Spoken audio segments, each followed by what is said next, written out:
Olá a todos.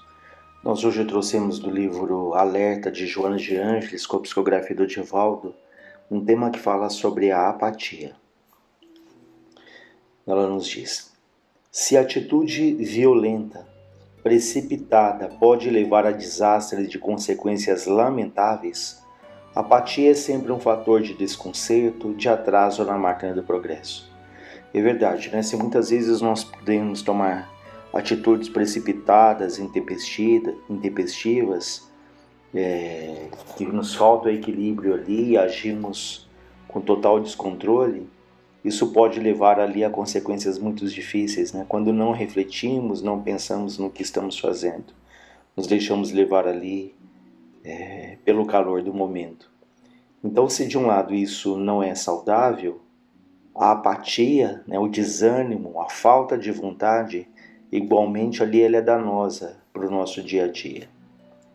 Quase sempre, a apatia ela tem origem no programa kármico do espírito em prova, decorrência de graves aflições e erros que não foram necessariamente corrigidos pelo espírito e resumam, né, e têm origem no imo, dentro da nossa alma, como expressão deprimente, paralisante.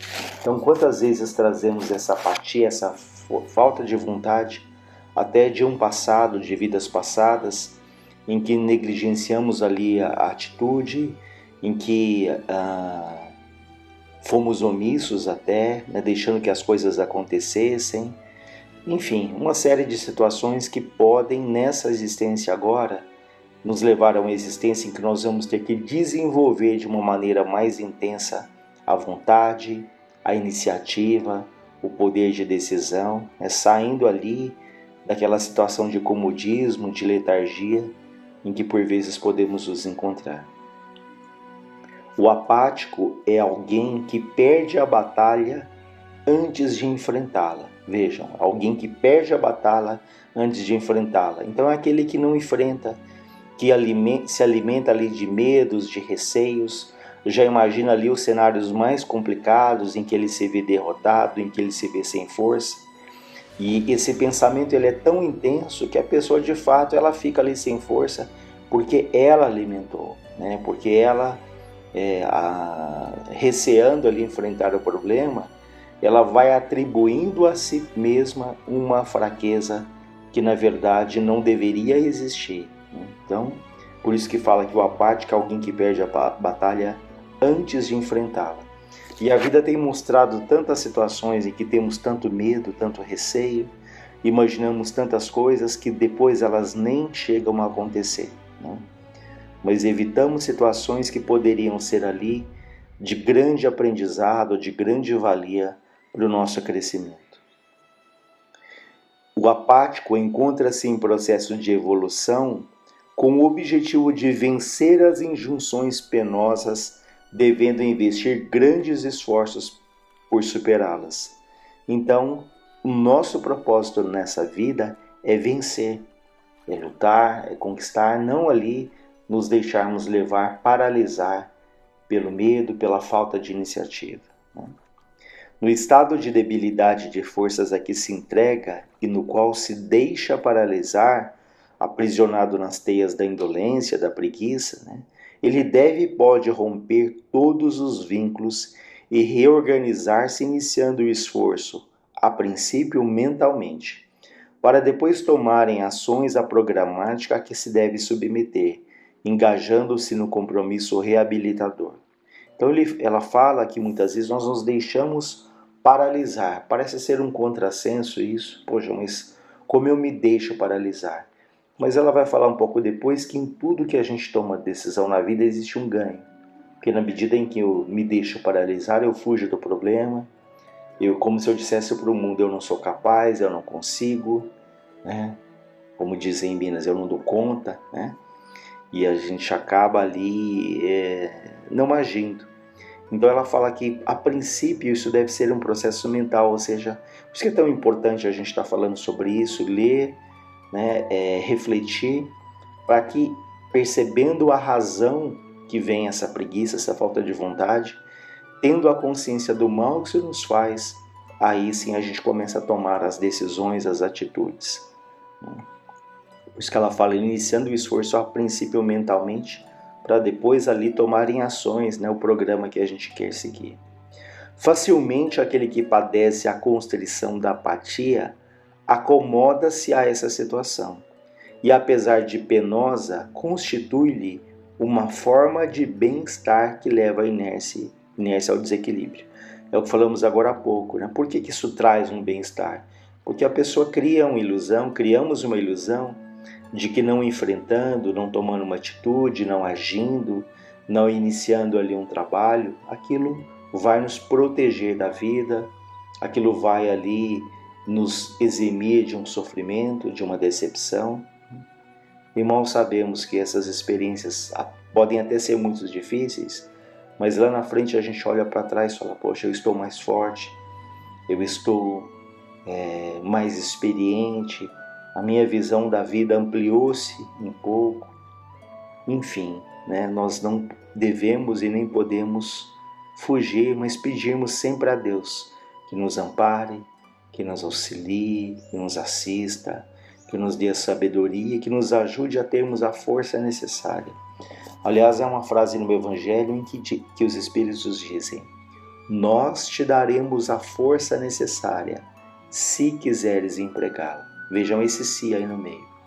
Nós te daremos a força necessária, se quiseres empregá-la. Então nós temos que querer, nós temos que dar o primeiro passo, e se por acaso as coisas não caminham no início, não desanimemos, né? Tentemos ali outras vezes. A gente lembra ali de Thomas Edison, que foi o inventor da lâmpada. Ele fez mais de 1000 tentativas antes de chegar ali nessa descoberta que foi extremamente importante para a humanidade, né? E ele, ao invés de pensar, poxa, eu tentei 999 vezes e não deu certo, ele falava para si mesmo, eu sei que 999 opções não são a que eu busco. Vejam como muda o olhar, como muda o prisma, né? Não são 999 frustrações, mas ele sabe que aquelas 999 vezes que ele tentou não são aquilo que ele procurava. Então, dando um exemplo bastante interessante de persistência, de saber qual é o propósito da vida dele. Isso parece simples, mas a gente tem que ter um propósito na vida, a gente tem que ter um ideal, a gente tem que ter nossos sonhos, porque a nossa fé, a fé na vida, a fé em Deus, a fé em si mesmo, porque isso é um combustível que nos alimenta, que nos impulsiona. Ele diz ainda, vida é ação, ação é movimento a ser empreendido para o bem e o progresso, de cujo esforço resultam as conquistas que impulsionam uma felicidade. Elimina do teu vocabulário frases pessimistas habituais, substituindo-as por equivalentes ideais. Então, ela nos recomenda, elimina algumas frases como, por exemplo, não posso, não suporto mais, desisto. Porque à medida que a gente vai repetindo essas frases ou que vai alimentando o nosso pensamento, isso vai como incorporando ali ao nosso dia a dia, né? Como alguns autores falam, isso vai cristalizando. Então nós devemos evitar essas frases, eu não posso, eu não suporto mais, eu desisto. Ela diz, faze uma mudança na paisagem mental, corrija por outras, ou seja, substitua por outras como tudo posso quando eu quero. Eu suporto tudo quanto é para o meu bem. Ou prosseguirei ao preço do sacrifício para a vitória que eu persigo. Então vejam que são frases ali positivas, né? Tudo posso quando eu quero. Então, quando, em vez de falarmos eu não aguento, falo não, eu posso quando eu quero, quando a minha vontade ela é firme, ela é decidida, ela é persistente. Suporto tudo quanto é para o meu bem. A gente começa a fazer alguma coisa, aquilo dá trabalho, a gente fala, não, deixa para amanhã, deixa para depois, o ano que vem, quando eu estiver mais maduro. Aí quando a gente está mais maduro na vida, né, lá na fase já de maior experiência, a gente fala, não, isso aqui é para os mais jovens, enfim. né? Então a gente tem que pensar o que eu posso fazer neste momento, o que eu posso fazer no dia de hoje. O homem transita pelos caminhos que elege, nos quais ele se compraz. A apatia é uma doença da alma que a todos cumpre combater com as melhores disposições. Na luta competitiva da vida terrestre não há lugar para o apático. E todos nós, todos, sem exceção, nascemos com essa capacidade de vencermos as dificuldades que nós trazemos. Todos nós. Temos ali uma religião que nos esclarece, temos o nosso espírito protetor, o anjo da guarda, temos a companhia, o amor do Cristo, de Deus, temos ali muitas vezes uma família, amigos, enfim, os livros que nos esclarecem. Então temos as ferramentas ao nosso redor, né? Mas a gente tem que pegar nelas, tem que pegar na enxada e pacientemente ali fazermos um pouco a cada dia. E não termos a pretensão de fazer tudo num dia só. Aliás, tem uma frase que fala sobre isso. É melhor fazermos um pouco a cada dia, persistentemente, do que queremos fazer tudo em um dia só. Então, receando o trabalho bendito ou fugindo dele mediante mecanismos de evasão inconsciente, a criatura se deixa envenenar pela psicosfera mórbida da autopiedade, procurando inspirar compaixão antes que despertar e motivar o amor. Então vejam que nós vamos ali tentando, com a nossa atitude de inércia, de acomodação, despertarmos a piedade dos outros. É como se os outros olhassem para nós: não, ele é doente, ele não está bem, ele é incapaz. E nós, claro, há alguns momentos que nós nos sentimos assim, mas isso não pode se tornar ali uma rotina, um comportamento, um hábito, né? Então nós temos que despertar não a piedade dos outros, porque as pessoas têm pena de nós, né? Mas conquistarmos pela nossa atitude, né, o respeito, o amor, o afeto. Mas para isso, cada um, nós precisamos nos respeitar, porque quando nós abdicamos do direito de tomar uma atitude, de tentar, de decidir, quando nós ali nos aprisionamos nessa preguiça, nessa apatia, nós estamos nos desrespeitando. Então nós temos que cultivar ali o autorrespeito para que as pessoas também nos respeitem, né? Então, se ajudar, como o Evangelho fala, ajuda-te e o céu te ajudará, isso é respeitar a si mesmo. Nos estados apáticos, dão-se início a processos de auto-obsessão. Vejam que importante. Nesses estados de apatia, nós abrimos brecha, não só para influências externas, de espíritos ali, mas nós, ainda que não tenha nenhuma influência externa, nós podemos criar um processo de auto-obsessão, em que nós mesmos, né, nos martirizamos, nos crucificamos, nós neutralizamos as nossas próprias forças, né? Então, nesses estados apáticos, dão-se início ao processo de auto-obsessão, quando da submissão obsessiva a espíritos inconsequentes, que se comprazem em explorar psíquica, emocional e organicamente os que se lhe fazem vítimas espontâneas.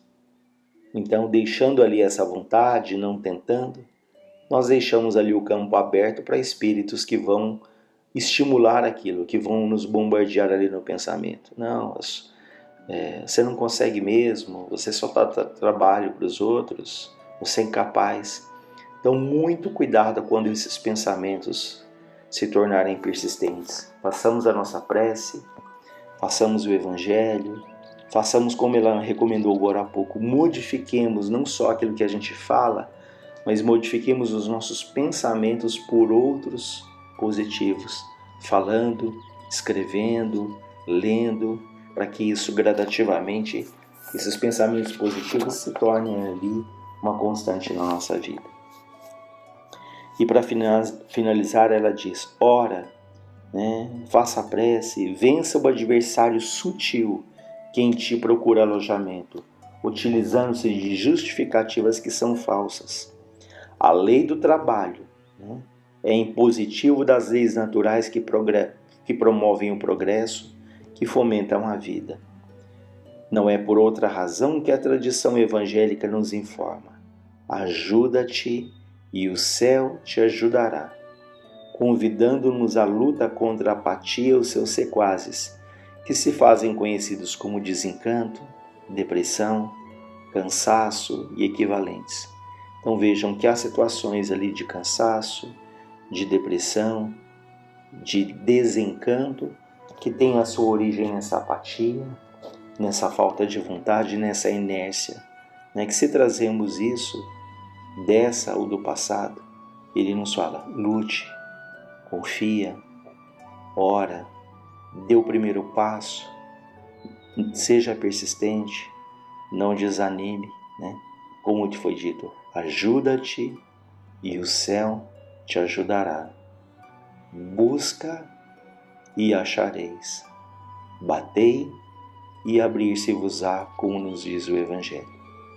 Então que Deus nos ampare e que possamos pedir a Ele a força, a lucidez, desenvolvendo dentro de nós essa vontade que há de nos levar ali para o crescimento, para o equilíbrio e, consequentemente, para momentos de mais alegria, de mais serenidade.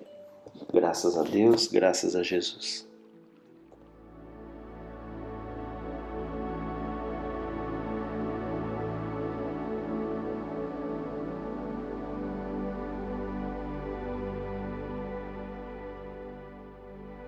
Saudações a todos. Para nossa reflexão, vamos iniciar trazendo uma colocação de Jung para tentarmos entender essa colocação da vida não vivida, né? Se nós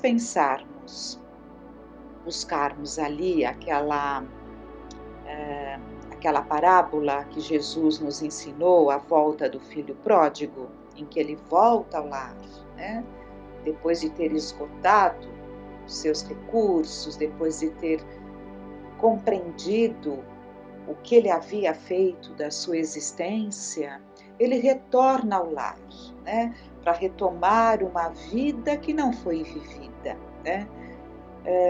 Então, tentando buscar esse entendimento, porque, como vai ser colocado, conforme os anos passam na nossa existência, nós passamos a ter uma reflexão mais aprofundada do que fizemos, do que poderíamos ter feito, do que deixamos de fazer de uma forma positiva e o que deixamos de fazer e que nos teria trazido ali realizações positivas, né?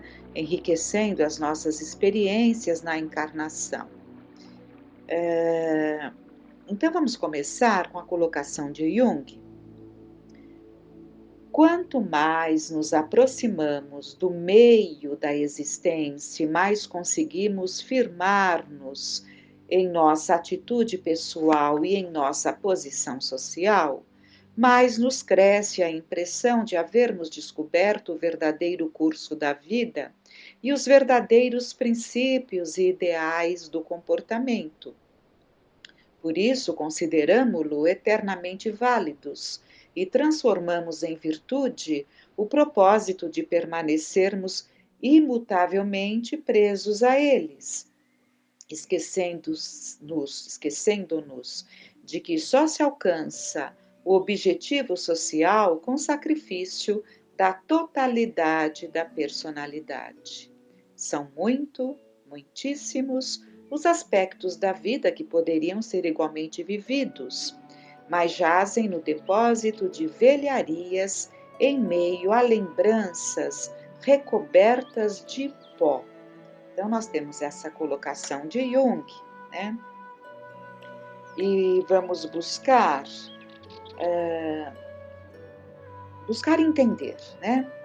É importante entendermos que a segunda metade da vida não é a unidade cronológica, é um momento, um divisor de águas, uma mudança de foco. Ao entrarmos na segunda metade da vida, deveremos sair de um plano biosocial para adentrarmos no plano psicoespiritual. E o ego, agora, precisa encontrar respostas transcendentes para que possamos nos tornar seres psicológicos.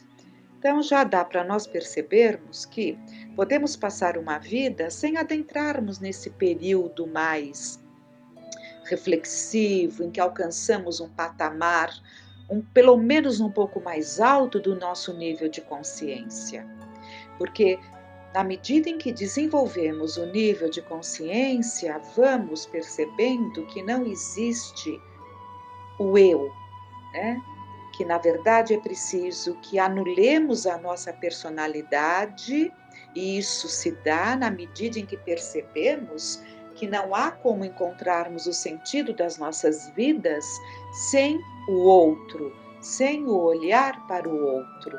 Então, o que constitui verdadeiramente o nosso crescimento íntimo, a melhoria do nosso nível de consciência é a importância que passamos a dar ao outro.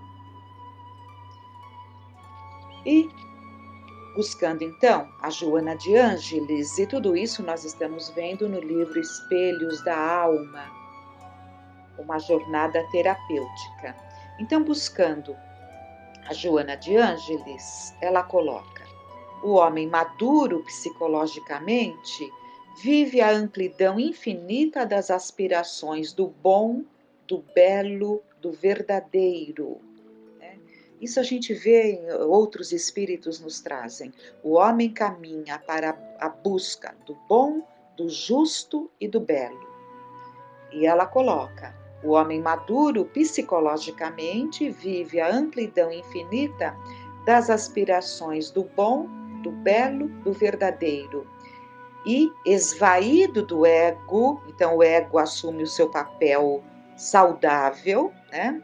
Atinge o self, que é o ser espiritual, que somos nós na nossa essência, né?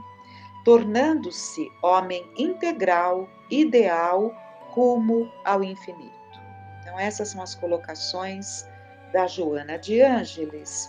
E podemos, então, ver que chegar à idade adulta é estar em condições de assumir responsabilidades e enfrentar os desafios existenciais. Mas, se ao contrário disso estivermos apegados a valores da primeira metade, como juventude, status, aprovação dos outros, etc., a vida terá e trará então muitos assuntos pendentes para nós. Então, é quase que natural, né, de modo geral, que o jovem ainda esteja muito apegado a determinados valores, né? Para ele é muito importante ali o status, a aprovação dos outros, né? Ele vive muito em função disso, né? Dando um valor extremo ali ao que se consegue, ao que se sente, dentro desse quadro, dentro desse período da juventude. Mas acontece que os anos passam, mas muitas vezes podemos continuar imaturos psicologicamente e ainda vivermos como quando éramos mais jovens, mas ainda naturalmente imaturos, despreparados, né, para uma reflexão, para um entendimento mais profundo das nossas vidas, do sentido das nossas vidas. É uma fase natural em que vamos nos percebendo e nos colocando e desenvolvendo um amadurecimento. Mesmo até já trazendo alguma bagagem, é preciso que nos entreguemos a essa experiência para que essa bagagem venha lá dos refolhos do nosso inconsciente e se faça presente no nosso consciente, na nossa vida, né? No nível de consciência.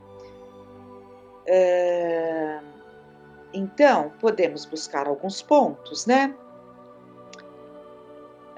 Não podemos trazer o não vivido de volta. O que nós vamos ver agora? Que chegamos ali numa determinada fase das nossas vidas E começamos a pensar o que poderíamos ter feito e não fizemos, o que gostaríamos de ter feito e não fizemos, mas quantas dessas negativas que demos a nós mesmos não foram positivas?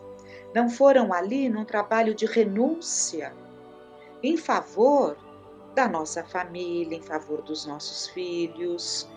Pais, quantas vezes deixam de fazer coisas para as quais teriam condições, teriam potencialidade, mas em favor ali da, da composição da família que criou, né, deixam certas situações para trás, né? Isso é renúncia, isso é abnegação, isso é crescimento íntimo, né? Calarmos dentro de nós algumas vontades que até nos fariam bem, para que consigamos ali dar conta das nossas tarefas, junto àqueles a quem viemos de uma forma mais estreita, né? Com os quais temos responsabilidades maiores, mas ao mesmo tempo também refletirmos em quantas coisas poderíamos ter feito e dentro desse nosso hábito de adiarmos tudo, eu vou anotar, um dia eu farei, eu gostaria, mas agora não, né? Então, de repente, até por uma certa acomodação, uma certa preguiça física, uma certa preguiça mental, deixamos de aproveitar, deixamos de buscar determinadas oportunidades que a vida nos ofereceu. Seja como for, né? O abandono positivo de coisas que gostaríamos de ter feito, ou o abandono até por imprudência, por falta de ânimo, né? Por adiarmos e quando vamos desejar novamente já não é mais o momento adequado. Seja como for, nós temos que aprender a lidar com essa vida não vivida, para que isso não nos traga um problema para o nosso hoje, né? Então vamos pegar aqui alguns trechos. Não podemos trazer o não vivido de volta.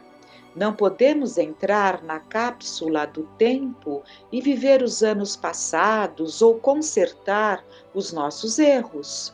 Tampouco possuímos uma bola de cristal que pudesse nos mostrar como seria a nossa vida se tivéssemos percorrido outros caminhos, feito outras escolhas. Quando tiramos das gavetas e trazemos à consciência a vida não vivida, torna-se o combustível para uma consciência maior. Somos capazes de romper com antigas fronteiras e ultrapassar limites de nós em busca da profundidade de nosso ser. Então, repetindo, quando tiramos das gavetas e trazemos a consciência, isso é muito importante, é o desenvolvimento da nossa consciência. E podemos compreender que o nosso grau de maturidade depende do nosso nível de consciência, né? E ele difere de criatura para criatura, porque ele é uma resultante desse processo evolutivo, né? Se fomos criados quando os seres inferiores lá atrás, né?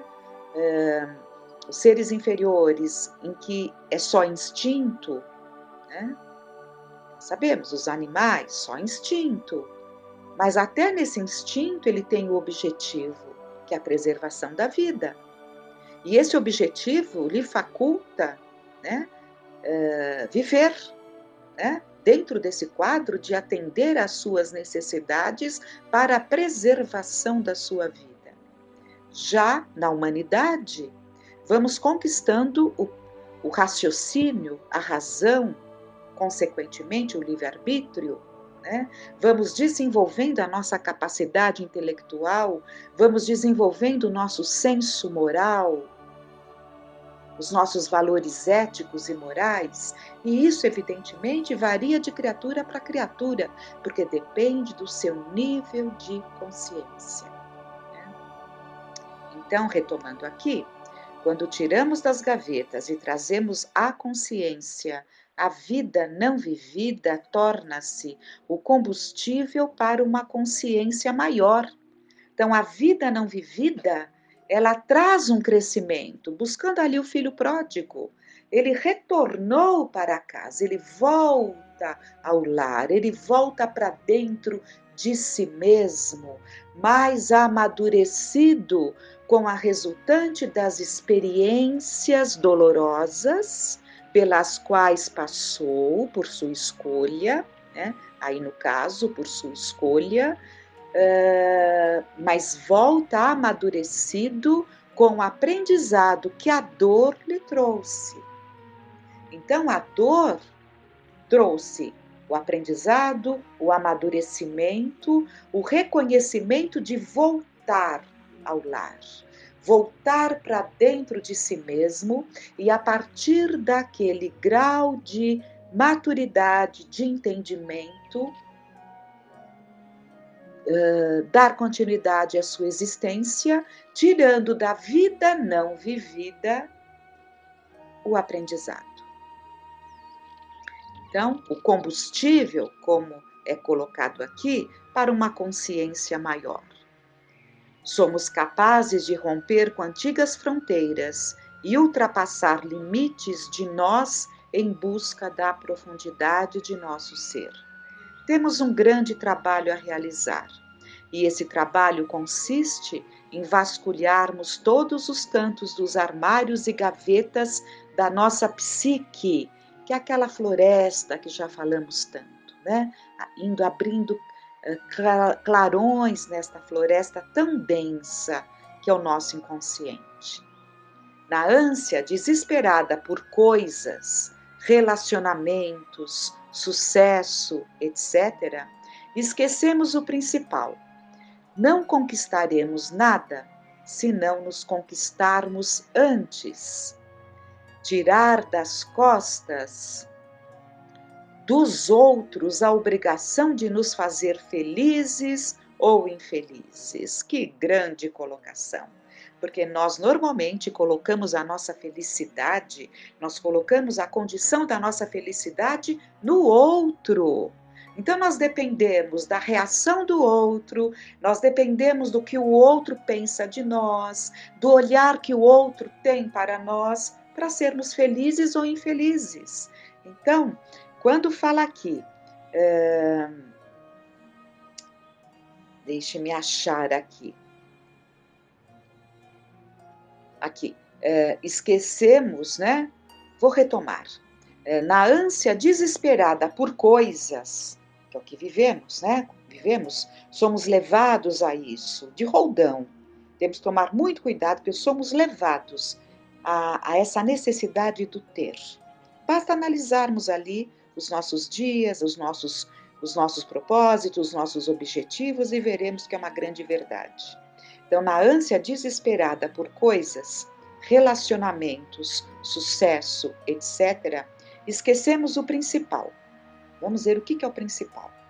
Não conquistaremos nada se não nos conquistarmos antes. Tirar das costas dos outros a obrigação de nos fazer felizes ou infelizes. Nós temos que ser felizes por nós mesmos. É uma busca íntima nossa, independente do outro. Mesmo você estando sofrendo até pelas situações que o outro está vivendo, isso é natural. Não ter esse sentimento já seria um quadro de psicopatias, né? De frieza, como temos aí visto tantas situações. Absolutamente não é isso que está sendo colocado, mas aquela alegria íntima de viver, que é o sentido para a vida, e aquele que tem o sentido da vida, mesmo passando por fases difíceis, ele não perde esse sentido, e isso é o combustível para que ele se mantenha nessa busca desse sentido e vivendo o sentido que ele dá à sua vida, né? Então, isso é de grande importância que entendamos, que nós temos que conquistar a nós mesmos, arrumar as nossas gavetas nos leva a assumir a responsabilidade por tudo em nossa vida, retirar as projeções que lançamos nos outros e descermos para dentro de nós e conversar com cada parte que encontramos, revendo nossas escolhas, encontrando nossa vida não vivida. Tudo que desconhecemos em nós nos possui, bloqueia nosso caminho. Tudo que desconhecemos em nós nos possui, bloqueia nosso caminho, tira o sabor da vida. É nosso trabalho arrumar tudo isso.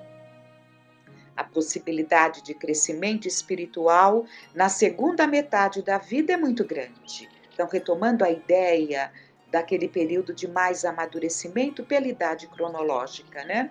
Então, a possibilidade de crescimento espiritual na segunda metade da vida é muito grande, pois em nenhuma outra fase temos tanto poder de escolha.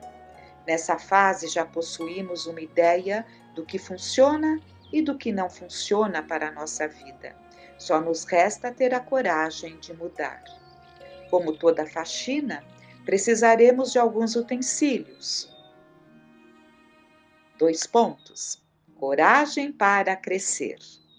Responsabilidade pelas escolhas e consequências delas. Aguentar a solidão do processo. É um processo íntimo, solitário? É um trabalho nosso? Amor incondicional pela pessoa que somos. É imprescindível que nos amemos, como está lá nos ensinamentos de Jesus. E gratidão pela vida que temos. Gratidão pela vida que temos. É hora de pensarmos em toda a tristeza que já podemos ter provocado nos outros em decorrência da nossa vida bloqueada e nos conectar com o trabalho que curará a nossa alma. E se realmente queremos deixar algo para aqueles que amamos, deixemos o exemplo de alguém que acreditou tanto na vida, que trabalhou por ela e para ela com todo afinco. Grandes reflexões. E que sempre entendamos que para tal, para essa tarefa tão grande, temos recurso de nos nutrir com a prece. Com a prece. Com a prece constante e contínua, que não é estar naquela prece propriamente dita que entendemos, mas estar em constante estado de prece, sempre nesta busca com o alto, com Deus nosso Pai, com Jesus nosso Mestre, sabendo que os seus mensageiros, atendendo ao pedido deles, nos acolhem. Então, é na prece que podemos encontrar os nutrientes necessários para nos alimentarmos nesse processo de amadurecimento, de enfrentarmos-nos a nós mesmos, aprendendo a nos amar, aprendendo a vermos-nos como criaturas de Deus em caminhos de maiores possibilidades. Portanto, com natural erros cometidos neste caminho. E com a grande possibilidade da busca de mais acertos. Fiquemos então com essas reflexões e fiquemos em paz.